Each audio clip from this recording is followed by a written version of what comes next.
And it's just a street sign, but there's a parcel of land that I believe is over there that was donated. And there's not much on it. But if you'd like to donate to a Native American tribal group, I actually have one that's better. Can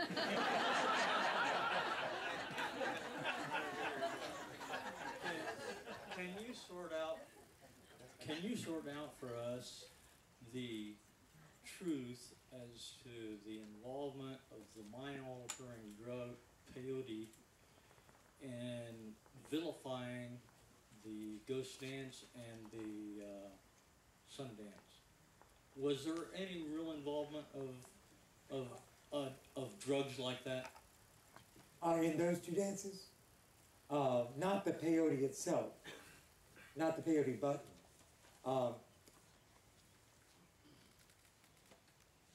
When we prepare to pray, quite often we have a regimen of things that we do in preparation for them. It's not unlike what you do. So it's not foreign to you. Most of you all are very familiar with how you all prepare for Easter, right? And during Lent, many of you all don't eat certain things. You give up something. You sacrifice. Sacrifice is a very big concept that is very much a part of the sun dance and the ghost dance. So our dancers are sacrificing. In preparation for sacrifice, they have to not eat certain things or imbibe during the process certain things. Sometimes they have to imbibe certain things like black drink. Sometimes in between fasting and imbibing, it does take you to very special places.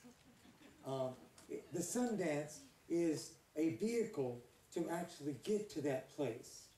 If Black Elk had not gone through his ceremonies, he would not be able to serve as a holy man, because the ceremonies emptied him so that he became a vehicle for which people could be healed. He did no healing himself. He said that.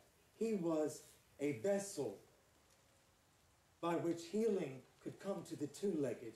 But the only way to empty himself was to get rid of himself.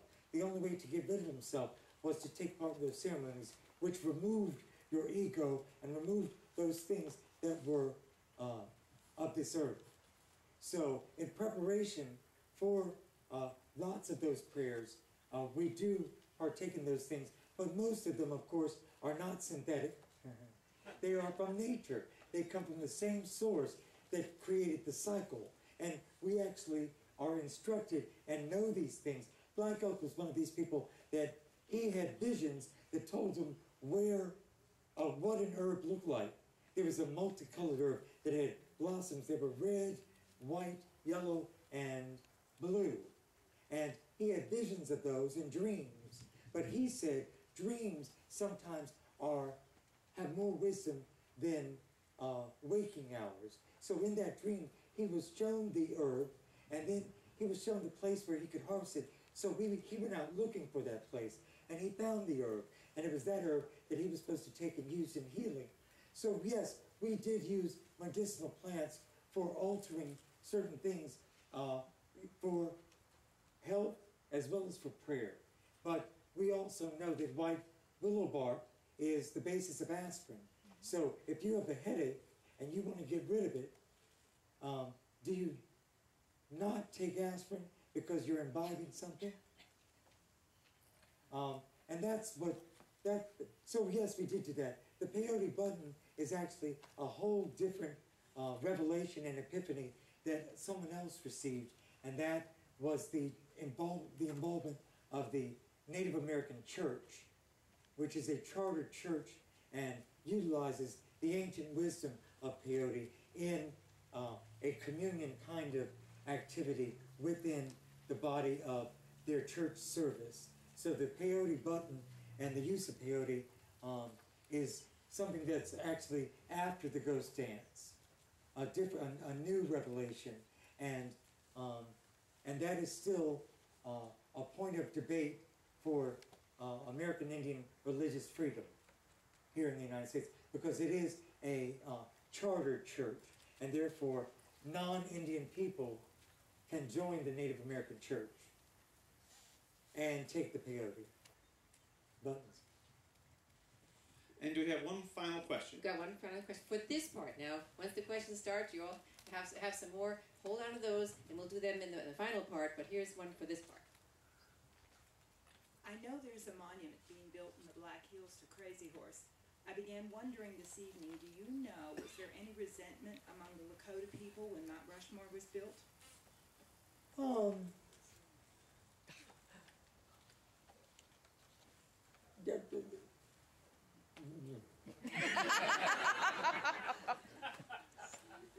We are not a monolith.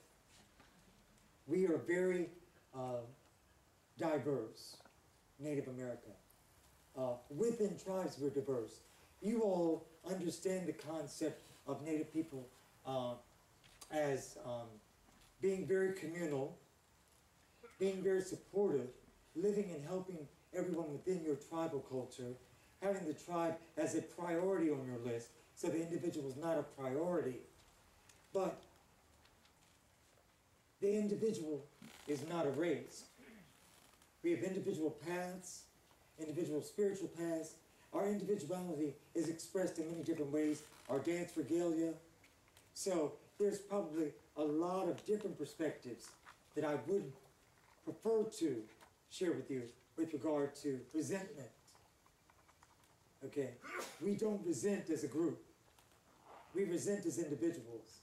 Now, Native American people are realistic and are not really happy with the fact that all of their real estate is in someone else's hands.